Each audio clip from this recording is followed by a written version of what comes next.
আসসালামু আলাইকুম রহমতুল্লাহি ওয়া বারাকাতুহু।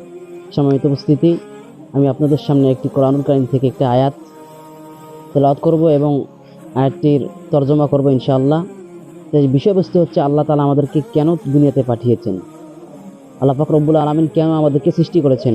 আল্লাহ তাআলা সূরাতুল জারিয়া 55 নম্বর সূরা 56 নম্বর আয়াতের মধ্যে আল্লাহ তাআলা বলছেন, ওয়ামা খলাকতুল জিন্না ওয়াল ইনসা ইল্লা লিয়াবুদুন।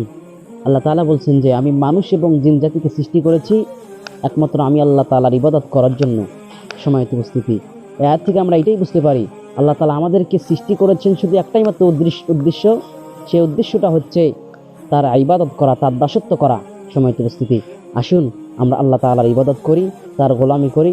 আল্লাহ তাআলা সেই তৌফিক দান করুন, আল্লাহুম্মা আমিন। আসসালামু আলাইকুম ওয়া রাহমাতুল্লাহি ওয়া বারাকাতুহু। আমি আপনাদের সামনে আজকে যে আয়াতটি পেশ করব, আয়াতটি হচ্ছে আল্লাহ তাআলার প্রতি ভালোবাসা। সম্মানিত উপস্থিতি, আমরা আল্লাহ পাক রব্বুল আলামিনকে যদি ভালোবাসতে চাই তাহলে আমাদেরকে মুহাম্মদ সাল্লাল্লাহু আলাইহি ওয়াসাল্লামের অনুসরণ করতে হবে, তার রীতিনীতি নিজের জীবনে প্রয়োগ করতে হবে। সম্মানিত উপস্থিতি, তবেই আমরা আল্লাহ তাআলার ভালোবাসা অর্জন করতে পারবো, আল্লাহর ক্ষমা অর্জন করতে পারবো। এ সম্পর্কে একটি আয়াত আল্লাহ তাআলা সূরাতুল আলী ইমরান 3 নম্বর সূরা 31 নম্বর আয়াতের মধ্যে আল্লাহ তাআলা বলছেন, কুল ইন কুনতুম তুহিব্বুনাল্লাহ ফাত্তাবিউনি ইউহিব্বুকুমুল্লাহ ওয়া ইয়াগফির লাকুম যুনুবাকুম আল্লাহু গফুরুর রহিম। আল্লাহ বলছেন, কুল হে নবী আপনি বলে দেন, ইন কুনতুম তুহিব্বুনাল্লাহ, তোমরা যদি আল্লাহকে ভালোবাসতে চাও তাহলে ফাত্তাবিউনি, তাহলে আমি নবীর অনুসরণ করো, ইউহিব্বুকুমুল্লাহ, তাহলে আল্লাহ তোমাদেরকে ভালোবাসবেন, ওয়া ইয়াগফির লাকুম যুনুবাকুম, তোমাদের অপরাধগুলোকে মোচন করে দিবেন, আল্লাহু গফুরুর রহিম। আল্লাহ বলছেন আমি আল্লাহ ক্ষমা করুণাময়, সমস্ত পাপ আল্লাহ তাআলা ক্ষমা করে দিবেন যদি বান্দা আল্লাহ তাআলার কাছে একবার বলে, আল্লাহ আমি অপরাধ করেছি, আপনি আমাকে মাফ করে দেন। সম্মানিত উপস্থিতি, আমাদেরকে হতাশ হওয়া যাবে না যে আমরা এত অপরাধ করেছি, আল্লাহকে আমাকে ক্ষমা করবেন। দেখুন এই সম্পর্কে আল্লাহ তাআলা বলেছেন সূরাতুল জুমার 53 নম্বর আয়াতের মধ্যে আল্লাহ তাআলা বলছেন যে, কুল ইয়া ইবাদিয়াল্লাযীনা আসরাফু আলা আনফুসিহিম লা তাকনাতু মির রাহমাতিল্লাহ ইন্নাল্লাহা লা ইয়াগফিরুয যুনুবা জামিআ ইন্নাহু হুয়াল গফুরুর রহিম। আল্লাহ তাআলা বলছেন যে, কুল ইয়া ইবাদিয়াল্লাযীনা আসরাফু আলা আনফুসিহিম, হে আমার গুনাহগার বান্দারা, তোমরা যারা অপরাধ করেছো, তোমরা যারা জিনা করেছো, ব্যভিচার করেছো, যত পাপ করেছো না কেন, লা তাকনাতু মির রাহমাতিল্লাহ, আল্লাহ বলেন বান্দা আমি আল্লাহর রহমত হতে নিরাশ হোস না। ইন্নাল্লাহা লা ইয়াগফিরুয যুনুবা জামিআ ইন্নাল্লাহা ইয়াগফিরুয যুনুবা জামিআ, নিশ্চয় আমি সমস্ত অপরাধকে ক্ষমা করে দেই। ইন্নাহু হুয়াল গফুরুর রহিম, আমি আল্লাহ ক্ষমাশীল, আমি আল্লাহ করুণাময়। সম্মানিত উপস্থিতি, আয়াত থেকে আমরা এটাই বুঝতে পারি যে আমরা যতই পাপ করি না কেন আল্লাহ তাআলা আমাদেরকে হতাশ হতে নিষেধ করেছেন। তাহলে আমাদেরকে পাপ করার পর হতাশ হওয়া যাবে না যে আল্লাহ আমাকে ক্ষমা করবেন কিনা। আসসালামু আলাইকুম ওয়া রাহমাতুল্লাহি ওয়া বারাকাতুহু। সম্মানিত উপস্থিতি, আমি আপনাদের সামনে আজকে যে হাদিসটি পেশ করব, এই হাদিসটি হচ্ছে পিতামাতা সম্পর্কে একটি হাদিস। আল্লাহ রাসূল সাল্লাল্লাহু আলাইহি ওয়াসাল্লামের কাছে এক ব্যক্তি আসলো, এসে বলল, ইয়া রাসূলুল্লাহ, আমি পৃথিবীর জমিনের মধ্যে আমার কাছে সবচেয়ে সুন্দর ভালো আচরণ পর অধিকার কে রাখে? আল্লাহ নবী বললেন, তোমার মা। আবারও জিজ্ঞেস করলেন, ইয়া রাসূলুল্লাহ, তারপর কে? আল্লাহ নবী বললেন, তোমার মা। আবারও জিজ্ঞেস করলেন, ইয়া রাসূলুল্লাহ, তারপর কে রাখে? আল্লাহ নবী বললেন, তোমার মা। আবার জিজ্ঞেস করলেন, ইয়া রাসূলুল্লাহ, তারপর কে? তিনি বললেন, তোমার পিতা। সম্মানিত উপস্থিতি, উক্ত হাদিস থেকে আমরা এটাই বুঝতে পারি পৃথিবীর মধ্যে সবচেয়ে সুন্দর ভালো আচরণ পাওয়ার অধিকার রাখে একমাত্র মা এবং বাবা। সম্মানিত উপস্থিতি, বাবার থেকেও মায়ের মর্যাদা 3 গুণ বেশি। সম্মানিত উপস্থিতি, আসুন আমরা মাকে সবচেয়ে বেশি সম্মান করি।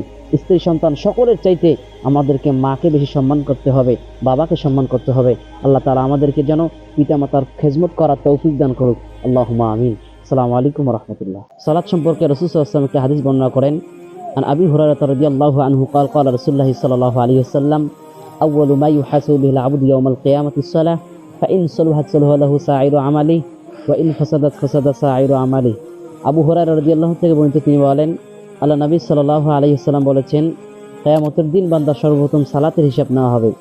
সালাতের হিসাব যদি বান্দার সঠিক হয় তাহলে বাদবাকি যত আমল রয়েছে সমস্ত আমল আল্লাহ তাআলার কাছে গ্রহণ হবে। আর যদি সালাত আল্লাহ তাআলার কাছে গ্রহণ না হয়, সালাতের ইবাদত যদি আল্লাহ তাআলার কাছে গ্রহণীয় না হয়, তাহলে যত আমল রয়েছে না কেন সমস্ত আমল বাতিল হয়ে যাবে।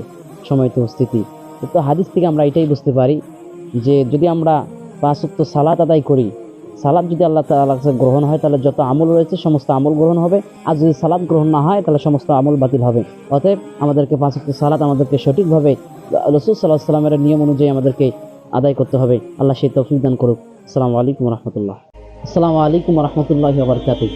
সম্মানিত উপস্থিতি, আমি আপনাদের সামনে আজকে একটি আমলের কথা বলবো, যে আমলটি যদি কোনো ব্যক্তি করে, দিনের মধ্যে যদি মৃত্যুবরণ করে সে জান্নাতে যাবে, এবং রাতে যদি আমলটি করে মৃত্যুবরণ করে তাহলে সে রাতের মধ্যে মৃত্যুবরণ করলে সে জান্নাতে যাবে। সম্মানিত উপস্থিতি, সে আমলটি হচ্ছে সাইয়্যিদুল ইস্তিগফার। কোনো বান্দা যদি রাতে যদি শোয়ার সময় যদি এই দোয়া পড়ে, বিশ্বাস রেখে যদি মৃত্যুবরণ করে, রাতে যদি মৃত্যুবরণ করে সে জান্নাতে যাবে, এবং দিনে যদি পরে যদি ফজরের সালাতের পর যদি পরে যদি মৃত্যুবরণ করে দিনের মধ্যে, তাহলে সে জান্নাতে যাবে। সময়ত উপস্থিতি, সে সাইদুল ইস্তিগফার হচ্ছে আল্লাহুম্মা আনতা রাব্বি লা ইলাহা ইল্লা আনতা খলাকতানি ওয়া আনা আবদুকা ওয়া আনা আলা আহদিকা ওয়া ওয়া'দিকা মাসতাতা'তু আউযু বিকা মিন শাররি মা সানা'তু আবুউ লাকা বিনি'মাতিকা আলাইয়া ওয়া আবুউ বিযামবি ফাগফিরলি ফাইন্নাহু লা ইয়াগফিরুদ যুনুবা ইল্লা আনতা।